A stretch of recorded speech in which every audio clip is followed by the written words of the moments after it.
Fenômenos sobrenaturais sempre despertaram temor e fascínio, mas poucos episódios bíblicos conseguem transmitir tamanha intensidade quanto o momento em que Jesus enfrenta um exército invisível de trevas. O cenário parece tranquilo à primeira vista. Um entardecer comum, um barco simples e discípulos cansados após um dia de ensinamentos. Mas o que está prestes a acontecer é um confronto espiritual de proporções inimagináveis. Não apenas com uma possessão demoníaca isolada, mas com uma legião inteira, forças organizadas do inferno, prestes a colidir com a autoridade suprema do Filho de Deus. Tudo começa com uma ordem aparentemente simples. Passemos para o outro lado. As palavras de Jesus, registradas em Marcos, capítulo 4, versículo 35, não são apenas uma sugestão de trajeto. Elas carregam um propósito divino. O outro lado do mar não era apenas uma margem distante, mas um território espiritualmente contaminado, dominado por trevas que se manifestariam de forma visceral. Era a terra dos Gadarenos, um lugar onde o mal já não se escondia. Ele habitava abertamente entre os mortos, nas cavernas, nos sepulcros. O mestre sabia exatamente para onde estava indo. E o inferno também. À medida que o barco se afastava da margem, uma tempestade se ergueu com violência incomum. Ondas ameaçavam engolir a embarcação, e os discípulos, muitos deles experientes pescadores, lutavam em vão contra a fúria do mar. O pânico tomava conta enquanto a água invadia o barco. Marcos, capítulo 4, versículo 37. Descreve essa cena com precisão. E levantou-se grande temporal de vento, e as ondas batiam no barco, de maneira que já se enchia. Era como se algo quisesse impedir aquela viagem. Como se uma força invisível estivesse determinada a barrar aquele encontro. Mas Jesus dormia. Ali, em meio ao caos, repousava o príncipe da paz. Não era insensibilidade, era soberania. Ao ser despertado pelos discípulos que gritavam apavorados, Jesus se levanta, repreende o vento e diz ao mar: "Cala-te, aquieta-te", e imediatamente houve grande bonança. O silêncio que se seguiu não foi apenas natural, foi espiritual. A criação obedeceu ao seu Criador. As forças que tentavam impedir sua chegada se calaram diante da sua voz. Marcos, capítulo 4, versículo 39, testemunha esse momento. E o vento se aquietou e houve grande bonança. Essa não foi uma tempestade qualquer. Não foi fruto de uma mudança climática repentina. Ela veio como uma tentativa estratégica de impedir que Jesus chegasse ao seu destino. A travessia não foi apenas sobre águas agitadas, mas sobre uma linha tênue entre o visível e o invisível. O barco carregava não apenas os discípulos, mas a luz prestes a invadir um dos recantos mais escuros da região. E o mundo espiritual sabia disso. O medo dos discípulos, porém, revela algo ainda mais profundo. Após o milagre, eles não respiram. Aliviados, ficam ainda mais temerosos. Quem é este que até o vento e o mar lhe obedecem? Questionam em Marcos, capítulo 4, versículo 41. A pergunta ecoa como um sussurro desconcertante. A autoridade de Jesus sobre os elementos não era natural, era cósmica. Isso os abalou. É nesse ponto que o texto começa a revelar suas camadas mais profundas. A travessia do mar representa mais do que um deslocamento físico. É a descida do santo em direção ao território do impuro. É o movimento do céu em direção ao inferno. A autoridade de Jesus não se limita às palavras, aos milagres de cura ou ao ensino com sabedoria. Ela se estende sobre as estruturas do mal, sobre o reino das trevas e sobre tudo aquilo que tenta escravizar a alma humana. O confronto espiritual, portanto, não começa quando Jesus pisa na terra dos Gadarenos. Ele já havia começado antes, mesmo de o barco zarpar. A tempestade foi apenas a primeira linha de defesa de um território que estava prestes a ser invadido por uma presença que nenhuma legião de demônios conseguiria resistir. Não era apenas um homem possuído que aguardava. Do outro lado, era uma cena preparada pelas trevas para intimidar. Um espetáculo de horror montado entre os sepulcros, com gritos, feridas abertas, correntes quebradas e uma multidão de espíritos aprisionando uma alma. Mas o que os demônios não previram é que o Cristo que caminhava em direção a eles não vinha apenas com compaixão, ele vinha com autoridade absoluta. A travessia, então, serve como introdução a um embate muito maior. Aquele que venceu o mar não hesitaria diante dos espíritos mais violentos. A paz que ele impôs às águas seria a mesma que ele levaria à alma dilacerada de um homem que havia sido completamente tomado pelo inferno.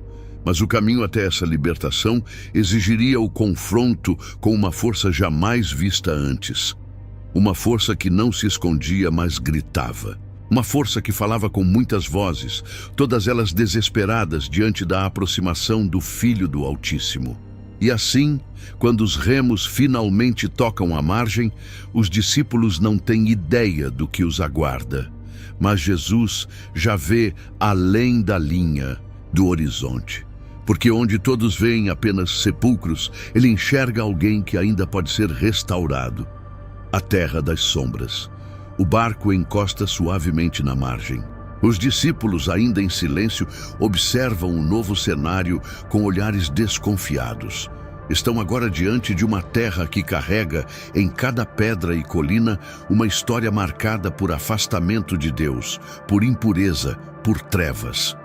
A região dos Gadarenos, também chamada de terra dos Gerasenos, era habitada por povos gentios, afastados da aliança, dominados por costumes e práticas espiritualmente contaminadas. Não havia sinagogas ali, não se ouvia louvor. Era um território onde os ecos da presença de Deus pareciam distantes, quase esquecidos.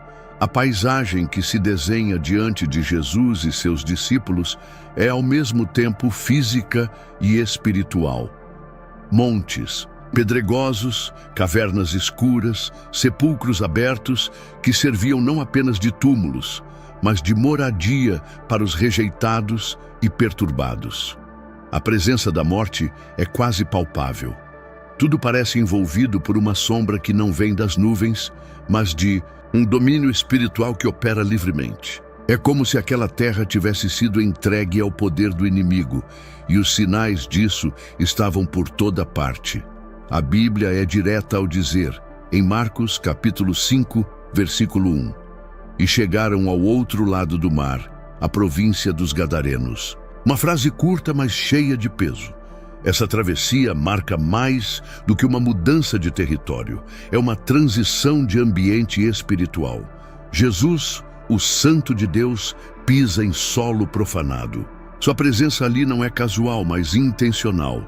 Ele não foi atrás de multidões, foi atrás de um homem, um só, mas que carregava em si um cativeiro tão profundo que sua libertação ecoaria por toda a região. A cultura daquela terra era diferente. Seus valores, seus hábitos e até sua economia estavam voltados para práticas que, aos olhos da lei mosaica, eram impuras. Os porcos, abundantes por ali, já indicavam que aquele era um lugar onde a santidade não era prioridade. A criação de porcos era proibida para os judeus.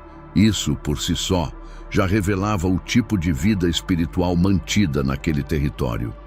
Era um lugar onde a presença de Deus não era buscada e onde o inimigo se assentava sem resistência. É exatamente nesse lugar que Jesus escolhe estar. Há uma mensagem poderosa e profunda nesse gesto. Jesus atravessa o mar, enfrenta a tempestade e entra em um lugar hostil, não para discutir doutrina ou desafiar os líderes religiosos, mas para libertar um homem. Um homem que ninguém mais queria. Um homem que havia sido esquecido por sua comunidade, isolado entre os mortos. um homem cuja alma havia se tornado um campo de batalha. Esse detalhe não é pequeno. A terra dos Gadarenos representa tudo o que o povo judeu evitava. Mas é lá que o Messias caminha, sem hesitar. Ele pisa onde ninguém quer pisar, vai onde ninguém quer ir. Porque ali, no meio das sombras, existe alguém que ele veio resgatar. A chegada de Jesus àquela terra cria um choque de atmosferas. A luz invade as trevas. A autoridade do céu pisa onde reinava o caos. Ainda não houve palavra trocada, ainda não houve encontro visível com o possuído. Mas o mundo espiritual já está em alerta. A presença de Cristo, silenciosa e firme, é suficiente para começar a deslocar o que estava adormecido. Aquela terra, até então em paz com o mal, agora estremecia diante da santidade. É interessante notar que os discípulos permanecem em silêncio. O texto não relata nenhuma fala deles nesse ponto. Talvez estivessem ainda processando a tempestade recém-cessada. Talvez observassem com receio o ambiente sombrio à sua volta. Mas Jesus avança. Ele não se intimida com a escuridão, porque carrega em si a luz. A missão está clara: resgatar o que foi perdido, restaurar o que foi destruído, reconquistar o território ocupado pelas trevas. Essa movimentação é profundamente teológica. O Messias, que cura os enfermos, que ensina nas sinagogas, que confronta os fariseus, agora entra em uma terra gentílica para demonstrar que o reino de Deus ultrapassa fronteiras. Não há solo tão impuro que a presença de Jesus não possa purificar. Não há cultura tão distante que o amor do Pai não possa alcançar. E enquanto Jesus avança por entre as pedras e o silêncio opressor da região, algo se aproxima. Uma figura solitária que carrega em si os sinais de uma guerra invisível. Um homem vindo dos sepulcros corre em direção a ele. Grita. Suas correntes foram quebradas, suas feridas estão abertas. Seu corpo, tomado pela violência, já não responde à razão. Mas mesmo em meio à possessão mais brutal, sua alma reage à chegada da esperança. A terra treme, não fisicamente, mas espiritualmente. Porque o verdadeiro confronto começa agora, a aparição do homem esquecido. Ele surge sem aviso, vindo dos sepulcros como um espectro entre o mundo dos vivos e dos mortos. Seu corpo carrega as marcas da guerra invisível que se trava dentro dele. Está nu, coberto por feridas abertas, e seus olhos vidrados revelam mais do que loucura. Mostram a agonia de uma alma aprisionada, esmagada por forças que a dominaram completamente. Nenhuma palavra é necessária para entender que aquele homem não é mais ele mesmo. É apenas um fragmento do que foi um dia. Um corpo habitado por muitos. Marcos, capítulo 5, versículos 2 ao 5, descreve com precisão esse encontro. E saindo ele do barco, lhe saiu logo ao encontro. Dos sepulcros, um homem com espírito imundo, o qual tinha sua morada nos sepulcros, e nem ainda com cadeias o podia alguém prender.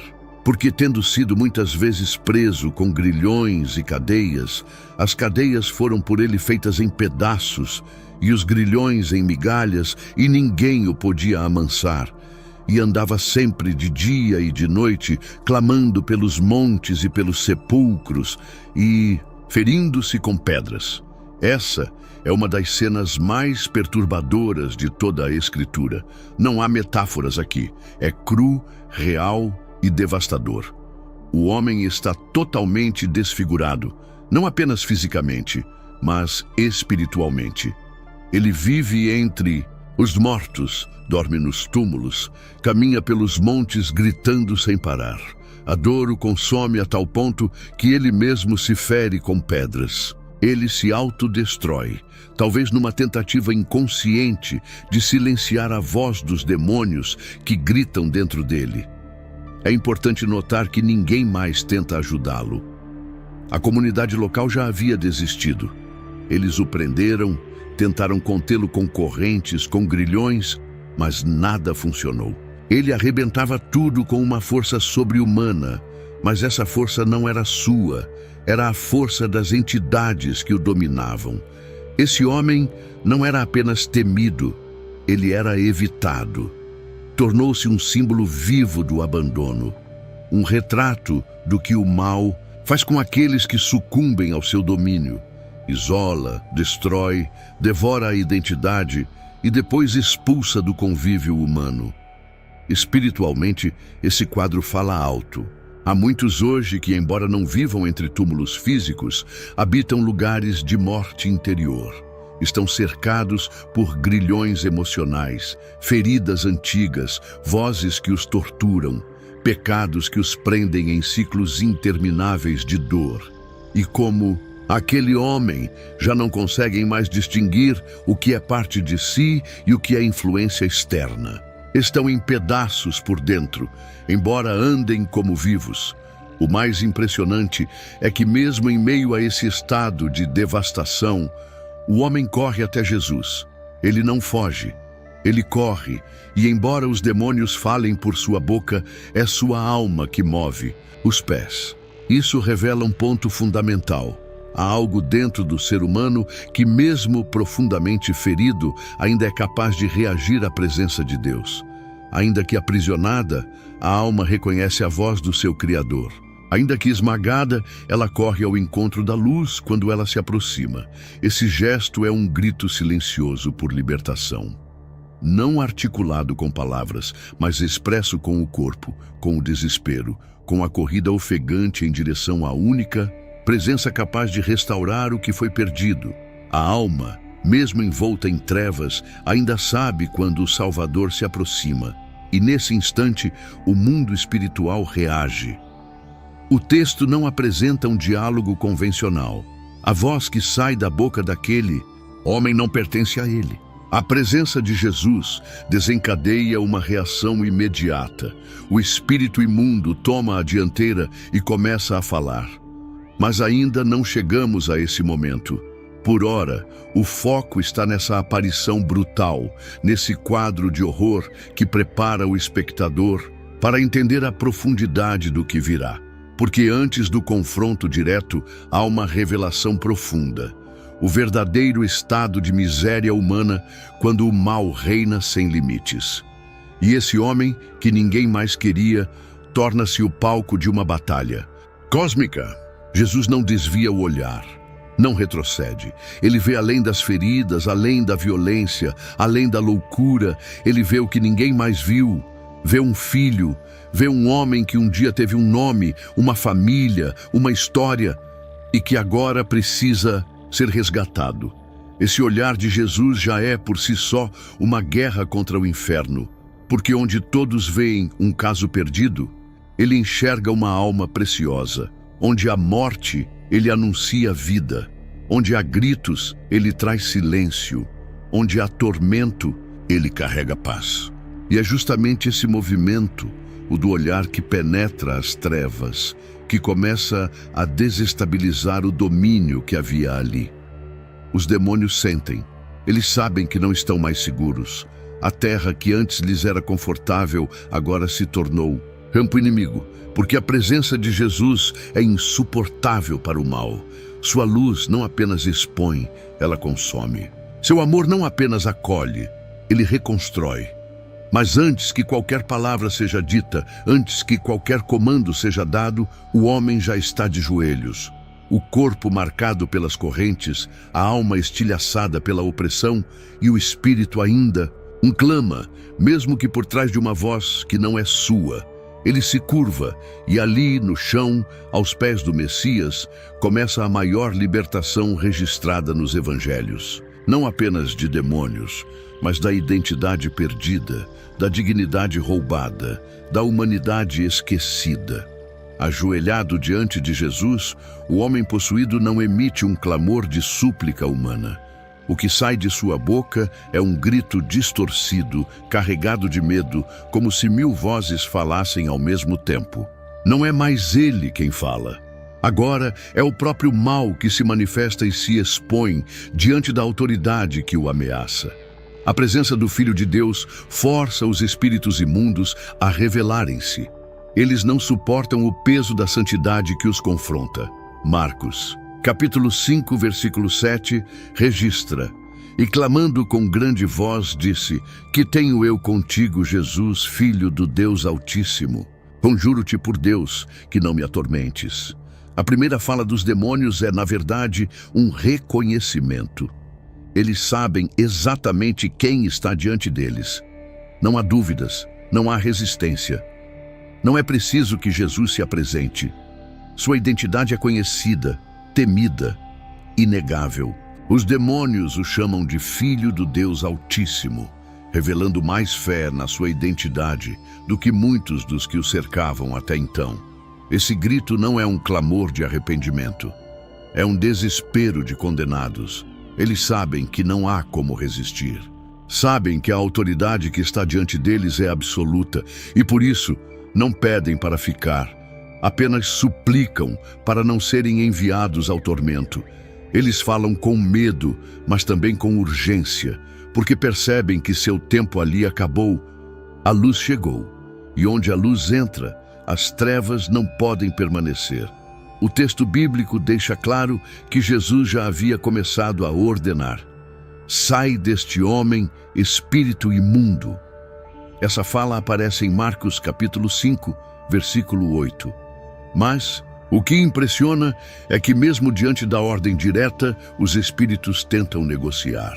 Eles não saem com facilidade. Há uma tensão invisível no ar, um peso espiritual sendo travado naquele instante. Não é apenas uma libertação, é um cerco, um desmantelamento de um domínio antigo, estabelecido há muito tempo, talvez por práticas, pactos, ou mesmo pela ausência prolongada da presença de Deus naquela região. Aqui é fundamental compreender que os demônios, apesar de sua natureza caída e maligna, reconhecem a estrutura espiritual do reino. Eles obedecem por necessidade, não por escolha. Sabem que a palavra de Deus é irrevogável e que a presença de Jesus representa o juízo que os aguarda. Por isso, não discutem a autoridade, apenas imploram por tempo. Conjurar por Deus, como eles fazem, é uma tentativa quase desesperada de adiar o inevitável. Eles usam a própria santidade divina como base de sua súplica, um paradoxo cruel. Imploram pela misericórdia de um Deus a quem odeiam, diante de um Salvador que sabem que vencerá. Nesse momento, o cenário se transforma num campo de guerra espiritual explícita. As vozes do inferno se manifestam com pavor. Elas não rugem como leões confiantes, mas se contorcem como vermes acuados. A frase "não me atormentes" revela que os demônios, mesmo ainda presentes naquele corpo, já sentem o sabor da derrota. Estão sendo arrancados, desnudados, confrontados. Essa cena também nos revela a profundidade da compaixão de Jesus. Ele não grita, não precisa fazer alardes. Sua presença é por si só intolerável para as trevas. Mas mesmo diante de um homem que está tomado por tantos espíritos, ele enxerga a alma que precisa de libertação. Jesus não fala com os demônios para estabelecer diálogo, mas para impor limite. Ele não busca debate, busca restauração. A autoridade com que comanda a situação não está pautada em volume ou teatralidade, mas em identidade. Ele é o Verbo encarnado, e diante dele até o inferno se cala. O grito dos demônios também serve como um espelho do que acontece quando a luz de Cristo se aproxima das áreas mais escuras da vida humana. Há resistência, há angústia, há até um certo tipo de desespero, porque a santidade expõe o que está oculto. Ela ilumina o que se tentou esconder por tanto tempo. E essa exposição, embora dolorosa, é o começo da cura. Neste capítulo da história, vemos que o mal não reina com liberdade absoluta. Ele domina enquanto não é confrontado. Ele fala alto enquanto não encontra oposição. Mas quando Cristo chega, até a legião se curva. Quando ele fala, até os grilhões do invisível se rompem. E quando ele permanece, as estruturas do inferno são abaladas. O que está prestes a acontecer será ainda mais assustador. Não pelo que os demônios fazem, mas pelo que revelam. O nome que será dito logo adiante trará à tona uma dimensão ainda mais profunda do que está em jogo, porque até aqui falava-se de um homem possuído, mas nos próximos instantes descobrir-se-á que há uma multidão operando ali. E esse reconhecimento lançará luz sobre o verdadeiro tamanho da batalha que está sendo travada e sobre a glória ainda maior de quem já venceu. Legião, a estrutura do mal. Jesus olha para o homem que grita diante dele, tomado por vozes que não são suas, e então pergunta com calma: qual é o teu nome? Não é apenas uma pergunta por identificação, é um chamado à exposição. É a luz penetrando as camadas mais profundas da opressão. Quando Jesus pergunta, não, está buscando informação, está provocando revelação. E o que sai daquela boca não é o nome de um indivíduo, mas a confissão de um sistema inteiro. Legião é o meu nome, porque somos muitos. Marcos, capítulo 5, versículo 9. Essa resposta é uma das declarações mais perturbadoras de toda a Escritura. Legião, uma palavra que não apenas indica número, mas organização, domínio e guerra. No contexto romano, uma legião era uma unidade militar composta por cerca de 6.000 soldados, bem treinados, disciplinados e comandados por estruturas hierárquicas rígidas. Ao usar esse termo, os demônios não estão apenas dizendo que são muitos, estão revelando que operam em ordem, com comando, com estratégia. Eles não agem de forma aleatória, agem como um exército. Isso nos lança numa compreensão mais profunda do que é a atuação das trevas. O mal, na Bíblia, não é apresentado como caos sem forma, mas como um reino estruturado, com autoridades, poderes, principados e dominadores. Efésios capítulo 6, versículo 12, reforça isso ao dizer: porque não temos que lutar contra a carne e o sangue, mas sim contra os principados, contra as potestades, contra os príncipes das trevas deste século. O apóstolo Paulo descreve um sistema de opressão espiritual organizado, estratégico, com níveis de influência. Exatamente o que está diante de Jesus naquele momento. A presença de uma legião dentro de um único homem é uma imagem extrema do que a possessão pode causar quando não há resistência espiritual. Esse homem não estava apenas perturbado, ele estava tomado por uma força coletiva, um sistema de espíritos que haviam destruído sua identidade, apagado seu nome, consumido sua personalidade. Ele não se lembrava mais de quem era. Sua voz havia sido sequestrada, e agora o que falava através dele era a estrutura do inferno. Isso também aponta para a profundidade do cativeiro humano quando se rompe todo vínculo com a presença de Deus. A ausência da luz permite que o inimigo se estabeleça com raízes profundas, e quanto mais tempo permanece, mais ele se fortalece, mais ele domina, mais ele se organiza. A legião não é apenas um número, é o retrato do domínio total. Uma alma sem espaço, sem direção, sem liberdade. Tudo nela ocupado por invasores espirituais. E, no entanto, diante de Jesus, mesmo essa estrutura desmorona. Porque, embora sejam muitos, embora estejam organizados, embora tenham se assentado naquele corpo como senhores, não suportam o olhar do verdadeiro rei. A autoridade de Jesus não precisa de exércitos visíveis. Sua presença é suficiente para desestabilizar todo o edifício do mal. Antes de continuarmos, se este conteúdo tem abençoado sua vida, curta, comente e compartilhe. Seu amém nos comentários faz toda a diferença para alcançarmos mais pessoas.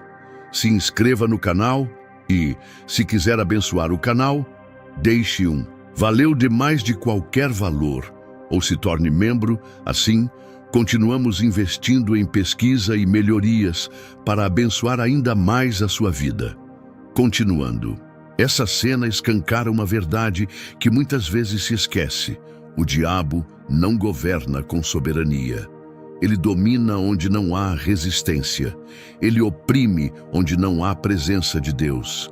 Mas quando Cristo chega, até a legião se dobra. Eles reconhecem que não têm controle sobre seu próprio destino. Eles não negociam com arrogância. Eles imploram com desespero. Marcos capítulo 5, versículo 10 diz: "E rogava-lhe muito que os não enviasse para fora daquela província." Esse pedido é assustador em si. Os demônios não querem sair daquele território. Há algo naquela região que os mantém, que os atrai, que lhes dá liberdade de atuação. Talvez práticas antigas, talvez ausência de fé, talvez uma cultura que abriu as portas para as trevas e nunca mais as fechou. O fato é que eles estão territorializados, não estão ali por acaso. Eles dominam aquele ambiente e querem permanecer. Essa parte do texto nos remete à realidade das chamadas fortalezas espirituais. Locais onde o mal opera com facilidade, onde sua presença é tolerada e até, em alguns casos, alimentada. Jesus está ali não apenas para libertar um homem, mas para romper com uma fortaleza. A presença dele é uma invasão, uma tomada de território, um rompimento de ciclos antigos. E os demônios sabem que, se forem expulsos, perdem não apenas um corpo, mas uma posição. O pedido para permanecer na província mostra o apego territorial das entidades espirituais. Revela que, mais do que um hospedeiro, eles querem domínio sobre uma região. E esse domínio se dá por legalidades espirituais. Onde não há arrependimento, onde há aliança com o pecado, onde a verdade é rejeitada, ali o inimigo se instala. Mas quando o Filho de Deus pisa em solo contaminado, a estrutura começa a ruir. Essa revelação, trazida por uma simples pergunta, mostra o quanto Jesus expõe, desmonta e confronta. Ele não está apenas curando um indivíduo, está expulsando uma legião, está desmantelando um império e está fazendo isso com palavras, com presença, com autoridade. Porque onde ele está, o mal não pode permanecer de pé, mas a luta ainda não terminou. A legião sabe que está diante de seu fim, e o que acontece a seguir vai mostrar até onde eles estão dispostos a ir para não desaparecerem. Porque se não puderem mais dominar aquele homem, tentarão se alojar em qualquer outro lugar, em qualquer outro ser, porque para os espíritos imundos, perder território é uma sentença, e eles estão dispostos a tudo para evitá-la. O colapso dos porcos e o medo da luz. O pedido dos demônios não é apenas um clamor por sobrevivência. É um ato de desespero estratégico. Eles sabem que não podem permanecer naquele homem, mas suplicam para entrar em outro lugar. Manda-nos para aqueles porcos, para que entremos neles, dizem, como relatado em Marcos capítulo 5, versículo 12. É uma transferência, uma última tentativa de evitar o exílio. Não buscam redenção, buscam abrigo. Qualquer abrigo. A escolha dos porcos não é aleatória. Eles representam mais do que simples animais. Em contexto judaico, os porcos eram impuros, proibidos pela lei. A própria criação de porcos naquela região já denunciava um afastamento dos padrões de santidade. Era sinal de decadência espiritual. E agora, eles se tornam o novo alvo das entidades que estavam prestes a ser expulsas. Os demônios sabiam que não podiam permanecer em um corpo restaurado pela presença de Jesus, mas poderiam se lançar sobre algo que já representava impureza, algo que já simbolizava ruptura com Deus. Jesus permite. Essa permissão é um dos momentos mais intrigantes do texto, porque ele, que tinha autoridade para lançá-los no abismo, concede que entrem nos porcos? A resposta está na pedagogia divina. Há uma lição ali, um testemunho visual e irreversível do que aqueles espíritos realmente são.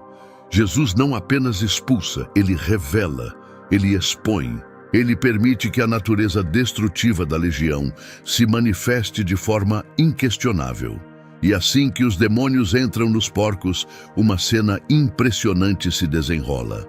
2.000 animais enlouquecem, correm em desespero e se lançam de um precipício, mergulhando nas águas e morrendo afogados. Marcos capítulo 5, versículo 13, narra: "E os espíritos imundos, saindo, entraram nos porcos, e a manada se precipitou por um despenhadeiro no mar, eram quase 2.000, e afogaram-se no mar." O mar, que havia tentado impedir a travessia de Jesus, agora engole os corpos daqueles que foram tomados pelas mesmas trevas. A justiça divina se fecha num ciclo visual e absoluto. Essa imagem é poderosa. Ela mostra que o propósito final do inimigo sempre foi a destruição. Mesmo ao conseguir abrigo, os demônios não constroem, não habitam, não prosperam. Eles destroem, eles enlouquecem, eles arrastam ao abismo. O que fizeram com aquele homem por tantos anos, agora fazem em segundos com os porcos. É a manifestação visível do que antes era invisível. O inferno não vem para dialogar, vem para matar, roubar e destruir. A cena atrai testemunhas. Os cuidadores dos porcos, ao verem o que aconteceu, fogem e correm para a cidade. A notícia se espalha como um incêndio. E quando os moradores da região chegam até Jesus, encontram uma cena oposta ao caos anterior. O homem que antes gritava, corria e se feria, agora está sentado, vestido e em perfeito juízo. Mas o que causa espanto não é apenas a transformação, é a reação da multidão.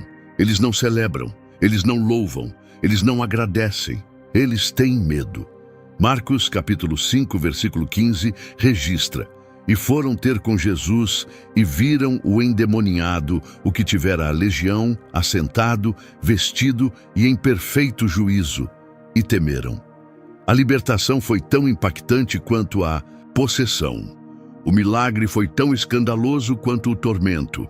Mas ao invés de se maravilharem com a cura, os moradores se assustam com o poder que foi revelado. A luz, que deveria trazer esperança, causa desconforto, porque ela desestabiliza, ela quebra o controle, ela exige decisão. Esse medo não é apenas reverente, é defensivo. É o medo de quem não quer mudança, de quem se acostumou com o caos, de quem prefere a presença de demônios do que a presença de um Salvador que transforma tudo. O prejuízo econômico com os porcos talvez tenha pesado, mas mais do que isso, pesou o confronto espiritual. A presença de Jesus desmascarou o estado daquela terra. Ela estava em paz, mas era uma paz com as trevas, uma paz de silêncio sepulcral. E agora, a luz havia exposto o que estava escondido. A libertação daquele homem foi para aquela cidade uma ameaça. E isso revela uma das verdades mais duras do Evangelho.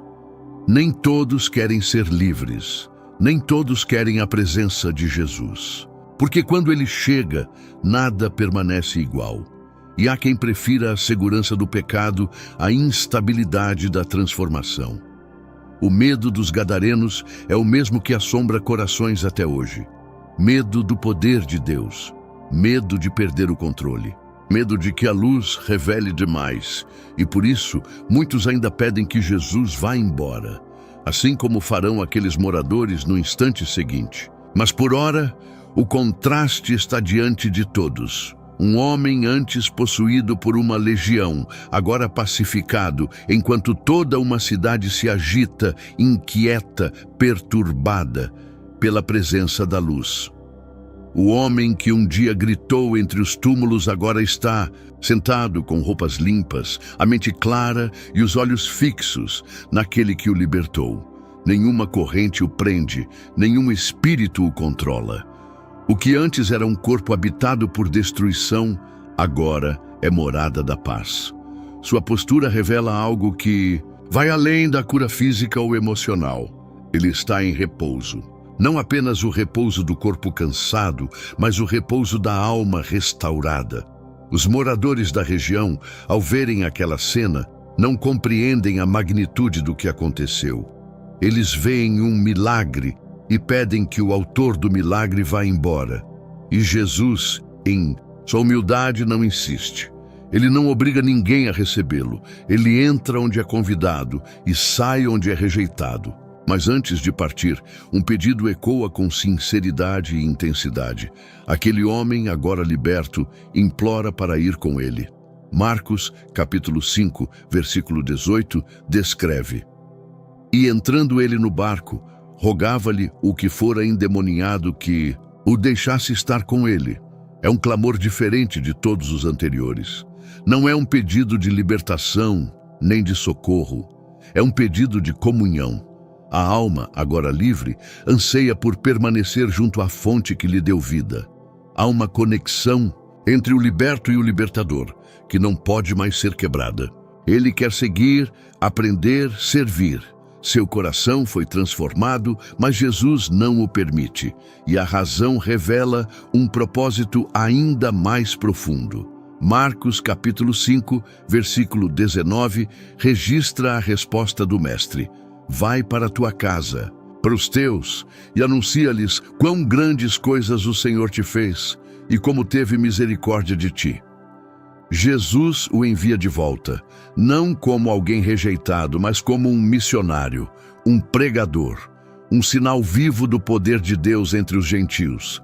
Essa é a primeira vez nos evangelhos que alguém é comissionado por Jesus a pregar fora do território judeu. Um homem que, até pouco tempo, era considerado um caso perdido, torna-se o primeiro anunciador do evangelho naquela região. Não com teologia refinada, não com discurso ensaiado, mas com a própria vida como testemunho. A transformação que ele carrega é a mensagem. O que Jesus fez em sua alma é suficiente para abalar qualquer resistência. O texto diz que ele foi, e mais do que isso, obedeceu. Marcos capítulo 5, versículo 20, afirma: E ele foi e começou a anunciar em Decápolis quão grandes coisas Jesus lhe fizera, e todos se maravilhavam. A Decápolis era uma confederação de 10 cidades gentílicas, um território vasto e profundamente influenciado pela cultura grega. Ali, onde não se falava de Messias, onde o nome de IKHWH era distante, a voz daquele homem agora ecoava com autoridade. Ele falava de um encontro que havia mudado tudo. O contraste é poderoso. A voz que antes gritava por tormento, agora proclama libertação. Os pés que corriam entre sepulcros agora percorrem cidades para levar esperança. Os olhos que antes só viam escuridão agora brilham com o reflexo da luz que os alcançou. A vida que antes era um campo de batalha, agora é instrumento de reconciliação. Esse envio revela também uma dimensão do reino de Deus que não pode ser ignorada. Jesus não veio apenas para libertar. Veio para transformar libertos em testemunhas. Ele não apenas cura, ele comissiona. Cada pessoa alcançada pela graça é também chamada a levar essa graça adiante. E a história desse homem mostra que não há passado escuro o suficiente que impeça alguém de se tornar portador da luz. A missão daquele homem não foi fácil. Ele teve que voltar aos que o rejeitaram, aos que o acorrentaram, aqueles que o conheciam como o louco dos sepulcros. Mas agora ele volta com outro olhar, outra voz, outro espírito. Ele volta com o selo da restauração. E seu testemunho quebra resistências, porque não se pode argumentar contra uma vida transformada. Aquele que antes era medo, agora é maravilha. Aquele que antes era vergonha, agora é sinal da misericórdia de Deus. A presença de Jesus não permanece fisicamente naquela terra, mas sua mensagem continua viva ali, na voz daquele que um dia fora esquecido e agora se torna lembrança viva daquilo que o poder de Deus é capaz de fazer. A história do homem possuído por uma legião de demônios não é apenas um relato. Antigo, é um espelho da alma humana. É a lembrança de que mesmo quando tudo parece perdido, mesmo quando a escuridão ocupa todos os espaços, ainda há esperança. Ainda há alguém que atravessa tempestades, pisa em terras esquecidas, enfrenta exércitos do inferno e chama pelo nosso nome.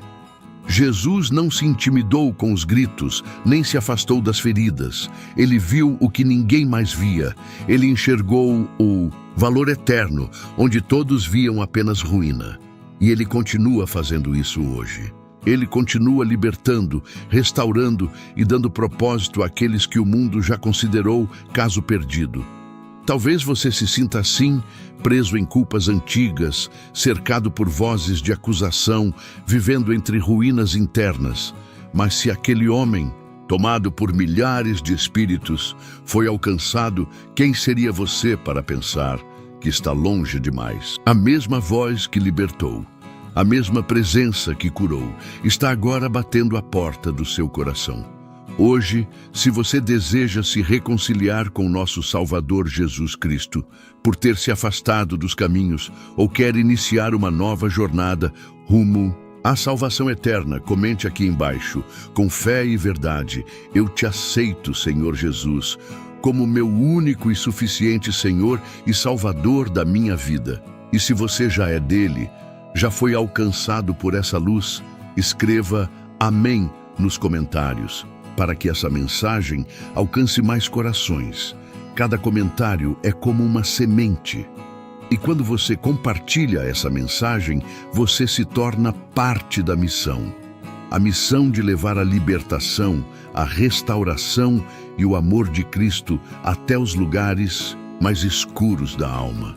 Que essa história não fique apenas na lembrança, que ela viva em nós cada vez que escolhermos a luz, cada vez que abrirmos espaço para que Jesus transforme o que o mundo julgou impossível. Até a próxima.